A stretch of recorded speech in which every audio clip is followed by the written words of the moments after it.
Hello, everybody. Welcome back to Change Your Perspective, Change Your Awareness, Change Your Life. I'm Dr. Michelina, here to continue and kind of conclude Lead to Live, talking about different leadership styles and the fact that we are called to be leaders in our lives, right? There is nothing that you own in this life outside of yourself, okay? You own literally nothing, and that is the premise that we're going to talk about with steward leadership. Now, steward leadership is the most, I'd say recent, in the academic literature. It's the most recent style in the academic literature. However, it is not recent as a premise because it dates back to Jesus. It actually dates back to like Adam in the Bible. The concept of being a steward, if you've ever watched like Downton Abbey, as an example, the head butler, the head housekeeper, they were stewards. They were working in alignment with their sort of master of the house, but they were in charge of pretty much everything. In the Bible, Joseph was a steward for Potiphar, and then he was a steward for Pharaoh. And what it is to be a steward is really to be a sort of glorified middleman, someone who's super trustworthy, and they're very good at managing everything below them, because they're doing it in the will and the accordance of somebody higher than them. Now, the reason I saved this one for last is because it requires some sort of belief in someone higher than yourself. If you are on this channel, it would serve you greatly to get good at knowing that you did not create yourself.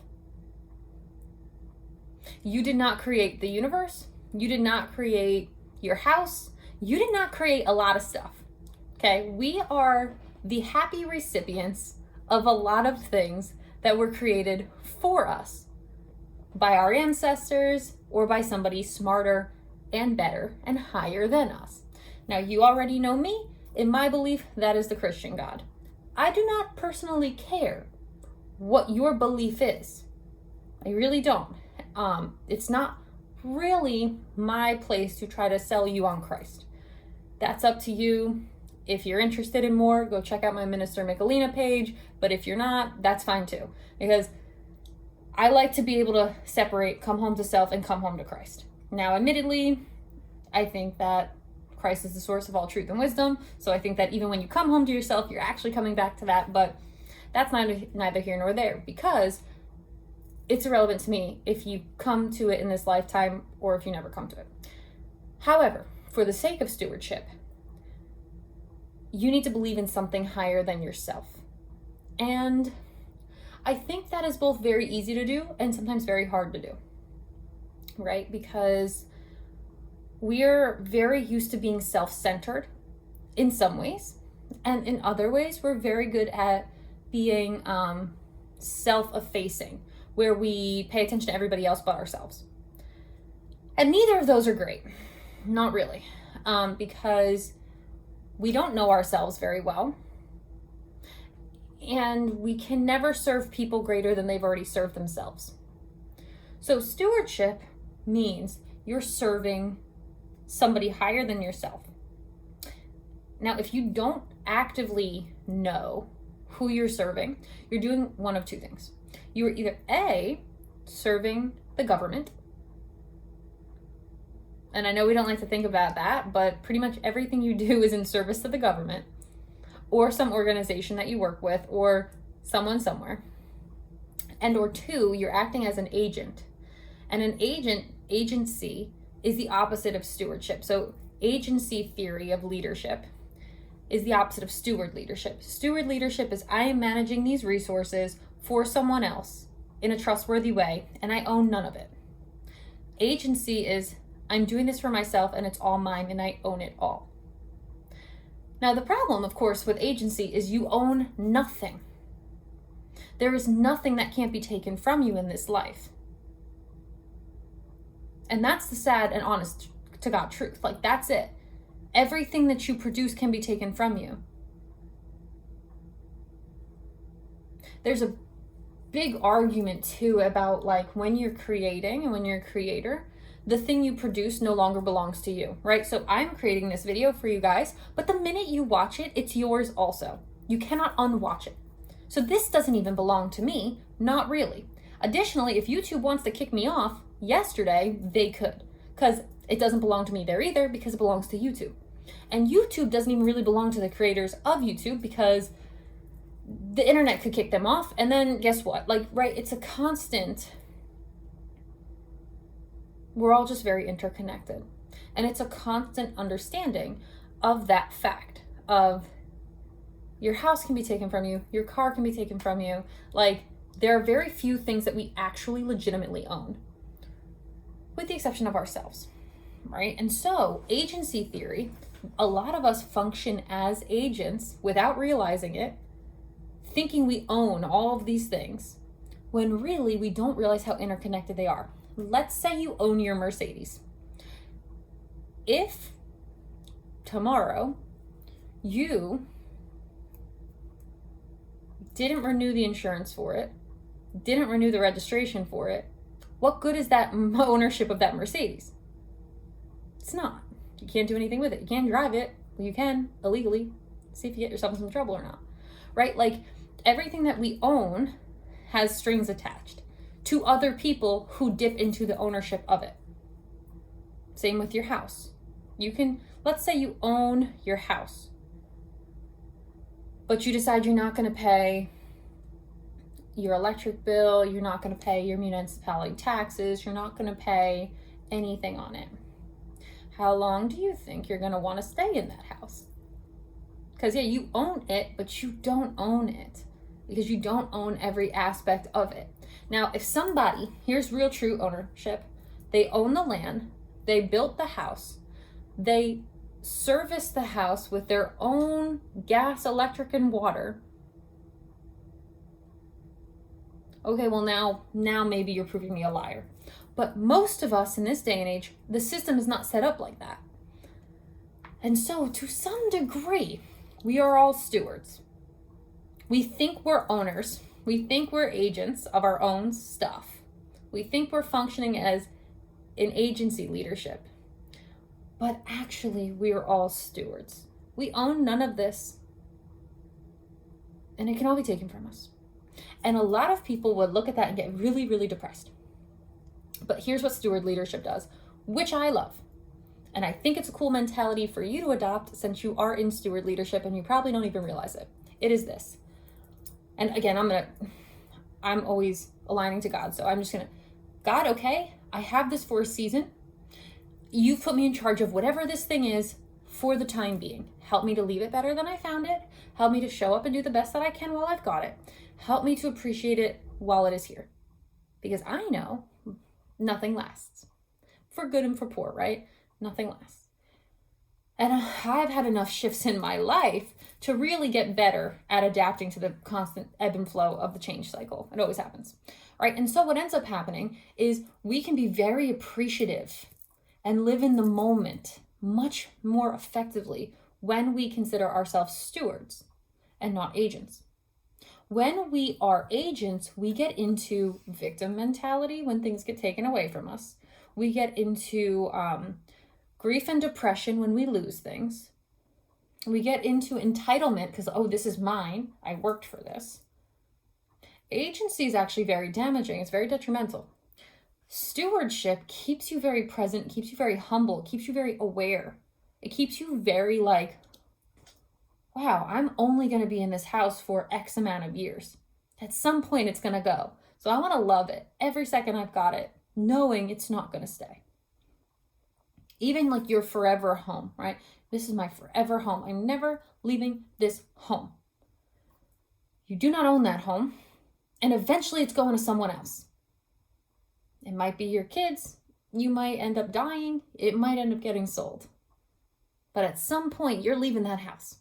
Because that is not your that's not really your forever home. That's your time on this earth home.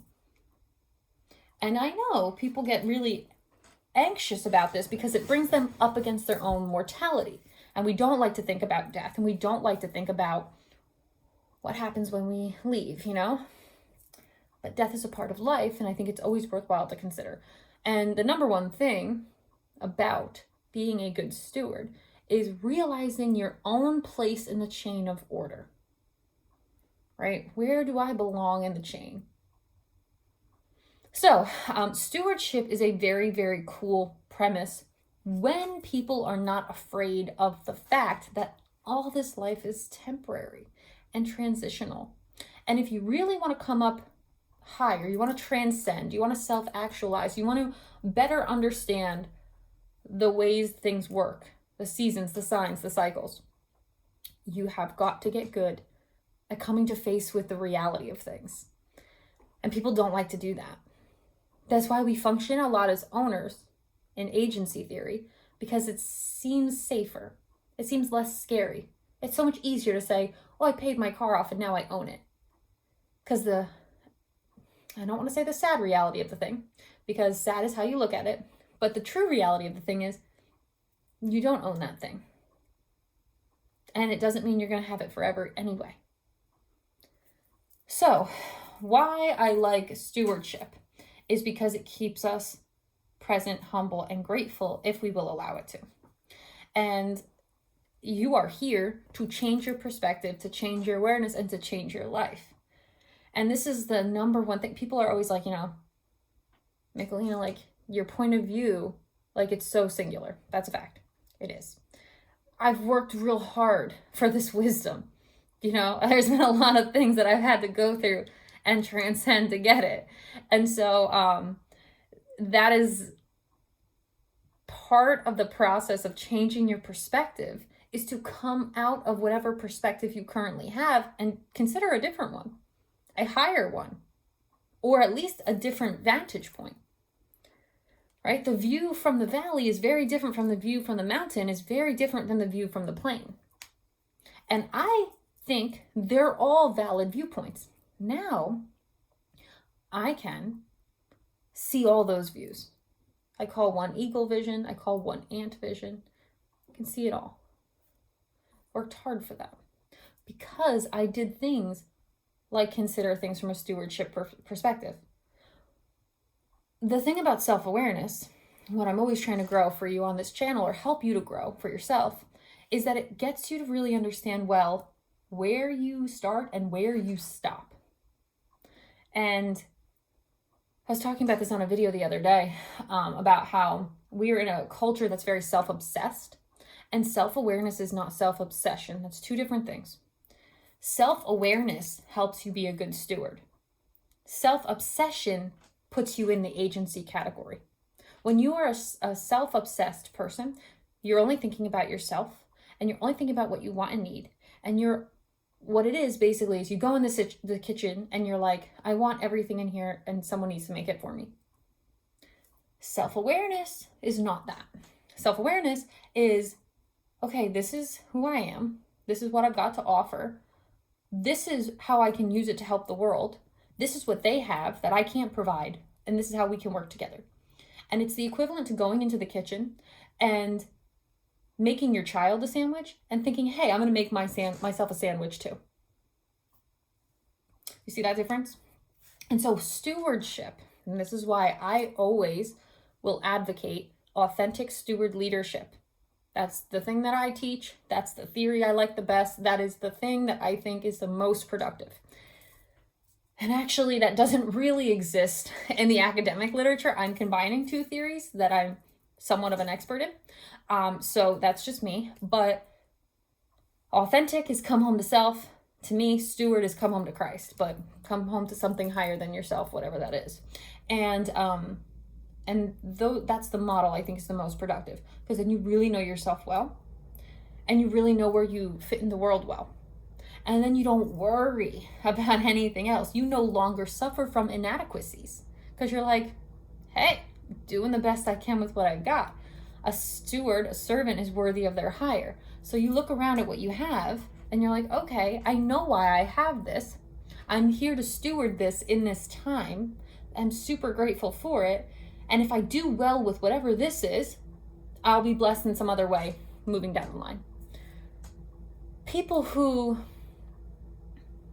you know how they say like the lottery, people who win the lottery, they like blow it in like a year. It's because they're not a good steward of their resources. And so if you look around at your house and you're like, oh, I want a bigger house, but your entire house is a mess and it's a 2-bedroom, 1-bathroom, 400 square feet house. 400 is a little small, 900 square foot house, right? You ain't gonna get a better house because you're gonna do the same thing to it on a bigger scale because you're not a good steward. And you're functioning out of entitlement mentality. I don't have to take care of this, but I want better. That is entitlement. That is agency, not the thing.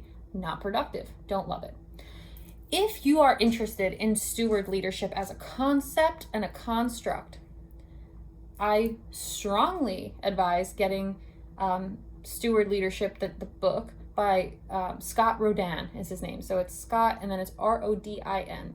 He is the seminal author on the work, and it's a fantastic, wonderful book. Right now, mine's on copy. My copy's on lend to somebody, but it is just so worth it if you find this style interesting to you. And so I would say that save this one to last because it's kind of the hardest to wrap your mind around, and it's the most pressing. Stewardship versus agency. You actually really fall into one category or the other, whether you realize it or not. And most people kind of tend to fall into agency. And I'm going to say this, and I'm going to probably get some maybe backlash for it, but a lot of parents fall into the agency that this is my child. This is my child. No, it is not. That child belongs to someone higher than you because you didn't create that child. It's like, oh, well, it's half of me. That's a fact. It is. That's a fact. It is. But you were not the intelligent design behind that thing. You just carried it. And so we get very caught up as people in owning things and in owning other people too. I mean, let's not forget slavery, right? Ownership is a lie in this time and place. I know nobody wants to hear it, but ownership is a lie. And even in the CEO world, even in the business world, the worst thing you can do, one of the top 10 mistakes you can make as a leader, is to not plan for your departure. I'm quoting a book. That's not me. That is, I have the book on my shelf. Dr. Finzel. It's top 10 mistakes of a leader is what it's called. And the last one, number 10, not spoiling anything here, guys. Number 10 is not preparing for the day you leave. And I just watched something by I think it was Dave Ramsey the other day, who's like a financial genius. And he said, you're making a huge mistake in your family business if you are not figuring out who you're leaving it to when you go. Because we don't own anything in this life. And so we're either aware of that fact or we're not. If you're aware of it, you can be in stewardship. If you're not aware of it, this message is going to hit you pretty hard. You might not even be watching it anymore. It's very opposite of what society tells you. It's like, buy a house, do this, that, and the other thing, but you still don't actually own the house. The bank owns the house. And when you pay it off, you don't own the land. The state owns the land. Right? So really, stewardship is a very cool leadership style to consider. And so I hope this wasn't too hard of a hitting lesson to end out our leadership series. And so if you love what you're seeing here, you're ready to make a financial investment and you're ready to really 10x your growth and change your life, think about joining Seasons and Signs Academy. It is where myself and my colleagues teach in the mind, body, spirit divisions, new classes every week. Very cool resources there. If you're not ready, keep hanging out here. The next series is going to be how to choose life. Now that is the nexus of my work. So I'm very excited. If you think you like the leadership series, I promise you choosing life will be probably even better. That's what I'm writing a book on that should be published hopefully sometime next year. And that is what is going to be the thing I love to talk about the most. Even though I love talking about leadership, part of being a good leader is choosing life, right? Anyway, so all that to say that if you are ready for an investment, Seasons and Signs link is in the bio. If you are stay in here, get ready for another new series that I'm very excited about. And if you are not watching on TikTok and you're not watching on socials, by all means join us there. But otherwise, if you like what you're seeing, stay here, tell your friends, grow the channel, hit subscribe, hit like, and I will see you on the next series.